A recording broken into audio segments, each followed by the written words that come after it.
హంసి water ఇవ్వనా? పోరాడు, ఎప్పుడు చూసినా నాకే చెప్తావు. చెప్పిన మాట ఏనో కదా, చెప్తాను ఈ పని. ఇప్పుడున్న జనరేషన్ అసలు చెప్పిన మాటే వింటలేదు. యూట్యూబ్ నుంచి వేరే వీడియోని టీవీలో కాస్టింగ్ చేస్తాను, అప్పుడు తిక్కనగిద్ది.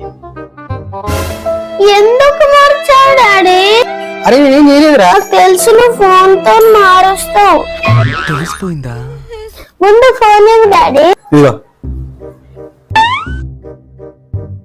మొబైల్ నుంచి కాస్టింగ్ ఆల్రెడీ తెలుసు కదా, ఈసారి ల్యాప్టాప్ నుంచి సేమ్ ప్రాసెస్ చేసి వీడియోని టీవీలో ప్లే చేస్తాను. డాడీ ఫోన్ నా దగ్గర ఉంది కదా, ఎలా మార్చావు? డాడీతో మామూలుగా ఉండదు. వీడియో నచ్చితే లైక్ చేయండి, అలాగే మన ఛానల్ని సబ్స్క్రైబ్ చేయండి. Please subscribe. Thank you for watching. జై హింద్.